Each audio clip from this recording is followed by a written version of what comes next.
You and I both know that the AI space is always moving too fast because there's always that next thing you're told you should learn, like loop engineering or graph engineering. And even worse than that, a lot of times you're told that what you currently have is obsolete and you should move away from it as soon as you can. So Boris Cherny, the creator of Claude Code, he recently said some things that make it seem like we're running into this again, where we're being told what we've built is obsolete. Because he said in an interview recently, every 6 months, we should delete our entire AI layer. Our global rules, our skills, our hooks, everything we worked hard to build, because you'd be surprised what the LLM is capable of without your guidance. And so taking this at face value, it just seems like Boris is looking down on us, saying your harness, your AI layer that you worked so hard to build is now obsolete because Opus 5 is just that good. And that's not exactly what he's saying. There's a lot more nuance we have to get into here. A lot of people are misinterpreting what he really is saying because they're reading this tweet and just moving on. So that's what I want to cover with you, what Boris really means, because there's a lot of truth and good suggestions with what he's talking about, but also some disagreements that I have as well. So I want to break this down nice and simple for you because there are some actionable things that I would recommend you do right away. So we'll cover that as well. But first, let's get into what Boris is really saying here. So let's hear it from the man himself. I'm going to play just a couple of clips from the live Y Combinator event. You might have seen this already. If you did, don't worry, I'm not going to watch the entire thing with you here. Just a couple of clips to set the stage. I'll also link to this in the description. So let's start right here with the big mic drop moment. 100%. Yeah, and for people that aren't building agentic products, but you're using Claude Code, Here we go. every 6 months, delete your CLAUDE.md, delete your skills, delete your hooks, see what the model does, and it might surprise you. And actually for Opus 5, this is something we really do recommend, is just try deleting all of these things, because the model might really just not need all those instructions that you needed for past models. Wow, so just those few sentences, if you don't watch the rest of the talk, it really does seem like Opus is too good for you. Just delete all of your instructions. But then just like a minute before he says that, he says something a bit softer, where they're not just deleting everything, they're doing a process called ablation. I'll let him just explain it really quick right here. That's right. So to be fair, we don't delete the entire code base, but we do delete a lot. So every time there's a new model, we call it, in research, you call this ablation. And so what this means is you delete the entire system prompt, and then you bring it back line by line to figure out what is the impact of each individual line. It's sort of like an eval, and you can kind of like evaluate it. And ablation, essentially, it's an eval, but you delete things to figure out the impact. So there we go. That's the real truth there. So we're not just wiping everything and trusting the model entirely. We're doing it for the sake of really evaluating what we actually need in our AI layer. So you're bringing things back as you recognize that, oh, this skill or this rule actually did help the model get better results for me, even if it is the latest and greatest LLM. And so the general premise that Boris is presenting here, it makes sense. As LLMs get better and better, there's less you need to specify as far as your rules and guardrails to make it so that it works up to your standard. And so there might be a lot that you have in your harness that might be actually hurting the LLM more than helping because you're restricting it. There's a bit more that he has to say about that right here. Let me play this clip for you as well.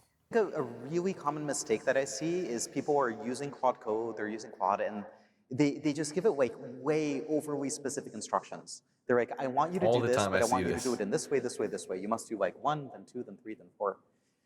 And for modern models, that's actually really not the way to do it. You want to go a little bit higher level. You want to describe the task, you want to describe the guardrails, you want to describe like the exit criteria, and then just go let the model cook. And let the model cook. And so really, ablation is the process for us to figure out where are we being too specific with the modern large language model. But we just do it backwards because we start with nothing and we add things back in as we figure out the coding agent really needs that guidance, even if it is Fable or Opus or GPT Soul, whatever the top model is. And so it's good in theory, but there's a couple of problems that I have with this. It's very, very expensive to do this process of ablation, and there are definitely definitely some things that it really doesn't make sense to scrap and add back in. Let's talk about this. And I'll also show you a lot of testing that I did that shows that Boris is right. His advice is solid, at least to an extent. The larger problem that I have with this is it's not always practical for us to wipe our entire AI layer and build it back up. And at the end, I'll also give you a skill that I built to guide you through the same ablation process that I went through as I was testing and auditing things on my own code bases.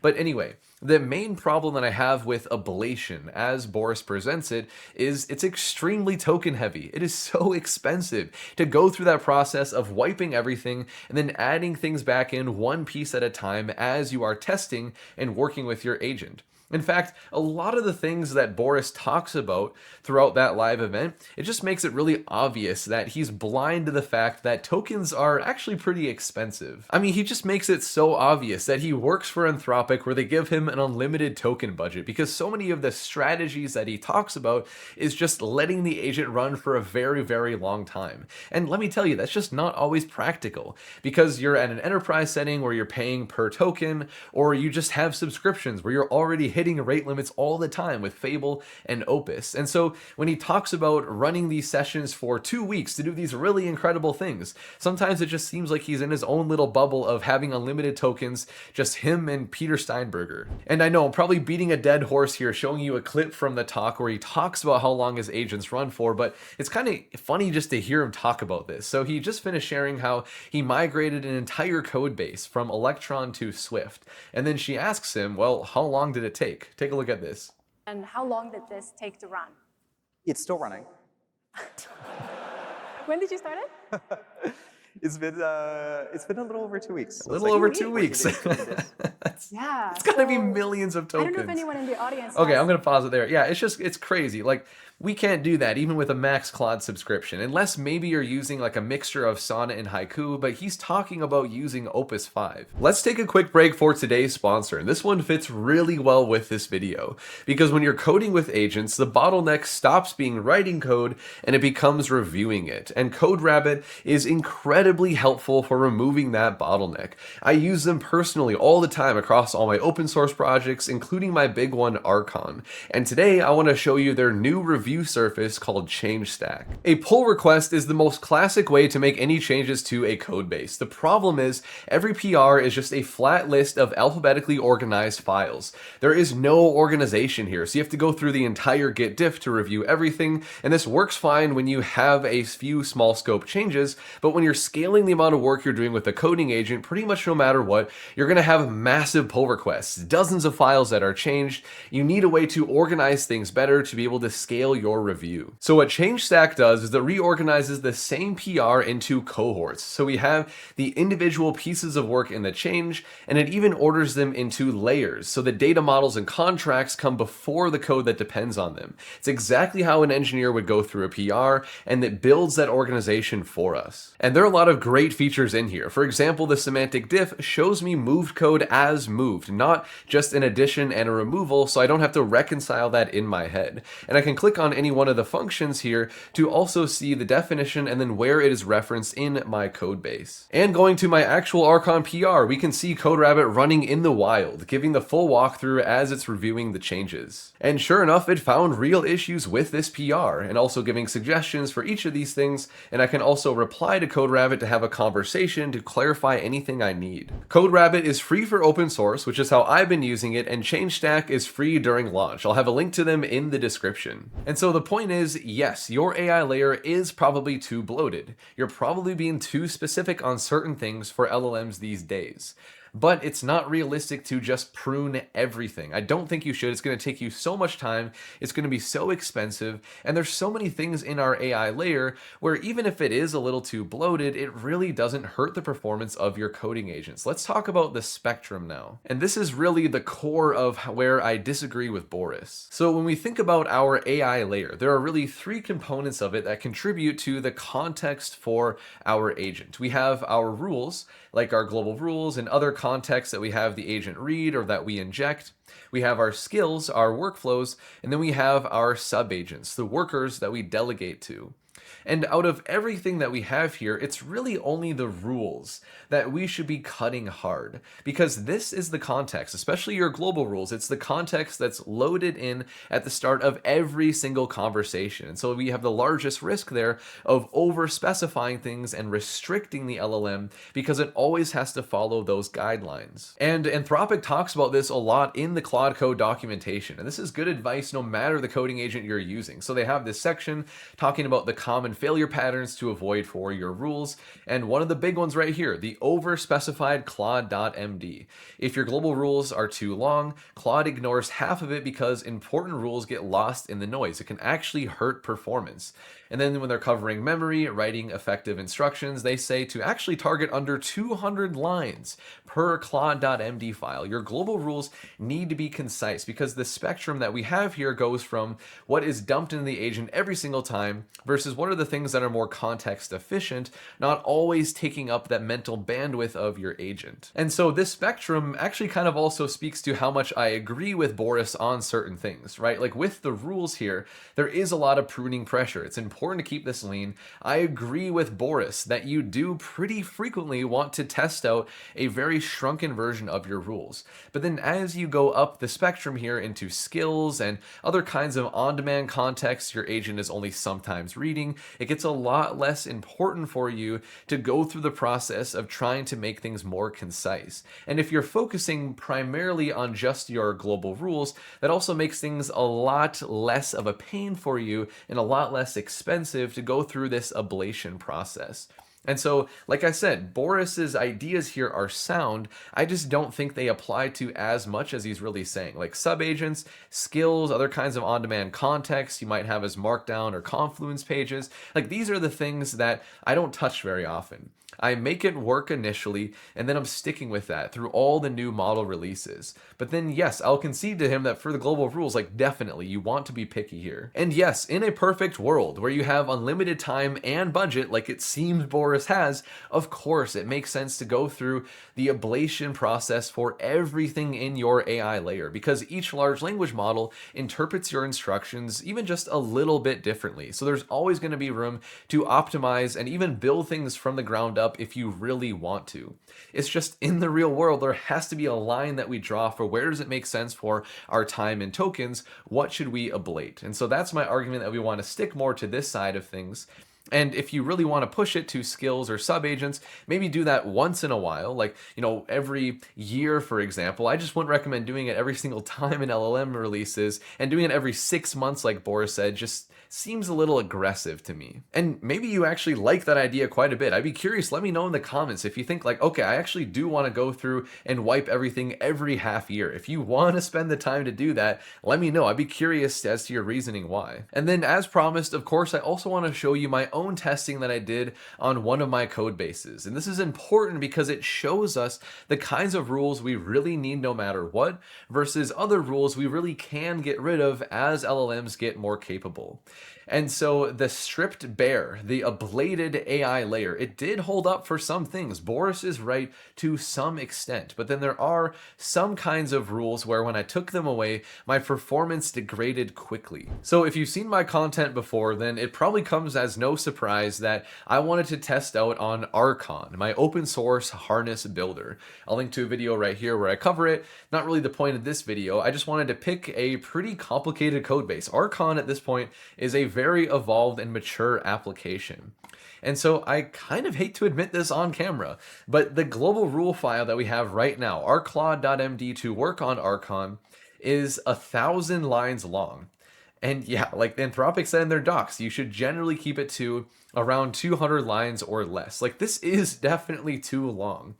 But I gotta say, we have tried to prune this in the past, back when we were using, I don't know, like Opus 4.5, Opus 4.7, and we did get worse results when we took out different conventions that we have in here. And so we have tried our best to prune it before, but now that we have Fable 5 and Opus 5 and, GPT 5.6 Sol, we have that next generation of models where I know now that like we don't need rules that are this long.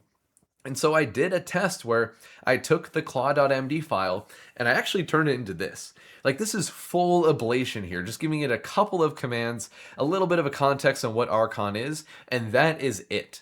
And so I compared Archon side by side, working on a bunch of different GitHub issues, one using our really bloated current rules and another using the rules that we have here. And then I also have a skill that just teaches generally how to use Archon, like how to run commands and things like that. And so I also ablated this. And so we have a really long skill. This one's like 350 lines long.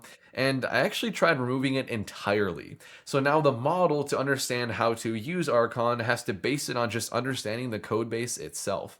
And so I really did think that Claude Code was going to bomb on this version of the AI layer. But going back to our diagram here, we can see that for a certain kind of development, actually half of the testing that I did, both of the layers performed equally. So this was crazy to me. Basically, the two layers that we have here is how much was the coding agent able to make the hard architectural calls in our code base? And then the other category is how much is it able to follow the conventions that are very specific to our project. And so the important thing here is, of course, our full AI layer, it held up for both. The quality was the baseline here with our full layer. Now, when we had it stripped bare, whereas like the 20-line Claude.md and no Archon skill at all, for the hard architectural calls, it held up. It was able to architect new features in our code base just as well as when we had the full Claude.md. Where it really didn't perform well, though, is just complying with the conventions that we have in our code base. Like, this is how we like to register our tests. That's something it failed at. This is how we want to write our functions, like the style and how we import things. That's where it broke. And so what this really teaches us here is that as the large language model gets better and better and better, we don't have to guide it to work well as a software engineer. Like, a lot of times the rules that we used to have for the LLMs were more to fix the gaps that we had in them versus actually teaching them something for our own code base. But when it comes to the rules for like, here's how we like to work, those still matter. You can't fully ablate your AI layer because there's a lot in the AI layer that really just teaches your agent how to customize things for you. So you don't have to teach it how to do a good job in general, but you do have to teach it how to do a good job by your specific standards. And so my final recommendation here is, yes, you should go through the process of ablation. I just don't think you have to go through everything like Boris says. Start for sure with your rules because you're going to have all the low-hanging fruit there, so you're not wasting all your time and tokens. And you can identify the things where you're more just trying to teach general practices to the LLM to fill in gaps versus really teaching how to work on your code base specifically. Those are the things that you should remove and you'll probably never have to bring back. Now, of course, even things that are specific to you. Sometimes your coding agent is able to identify those things as it's operating in the code base. So there's still more that you can test with the ablation process. I'm just trying to speak more to, what's the low-hanging fruit? What are the things that you should sometimes try to do? And then maybe the other things that you should do very rarely, if at all. So think about it this way. Rules that fix reasoning have decayed because LLMs have gotten good enough at reasoning. But rules that direct attention and customize things, those are just as important. All right, so the last thing that I have for you here is a Claude skill that I've built to guide you through the same ablation process that I went through myself after I saw Boris's talk.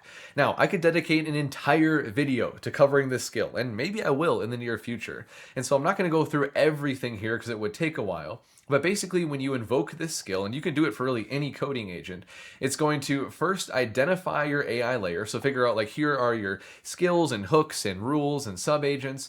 And then it's going to identify tasks that it can create to run against your code base and test it, both with the full AI layer and without. So it's going to run those tests, the exact same tasks side by side, and then essentially just grade things at the end. So evaluate and give you a report of, how much is your AI layer and each part of it really helping you in your day-to-day work. And I didn't like test this for hundreds and hundreds of hours or anything, obviously. So I'm not sure like how well this will generalize to every single code base, but I just wanted to try to put together some resource for you so you can immediately apply what we've been covering in this video here. Because like I said, going through some form of ablation is definitely important to do once in a while. The question is more like how much of your AI layer do you ablate and how much time do you really dedicate to it. And so I hope this skill will just help you get started with it. So feel free to install this. There's actually a new skills repo that I've just put out on GitHub. And so I have installation instructions here for how you can bring in the entire plugin. And then this ablation skill is just one of them that we have here. So of course, I will have a link to this in the description. And that's everything that I have for you. What Boris is saying, the right interpretation of it, and what I really think about the strategies here. Definitely worth paying attention to and doing to an extent. And so if you appreciated this video, you're looking forward to more things on agentic engineering and skills, I would really appreciate a like and a subscribe. And with that, I will see you in the next video.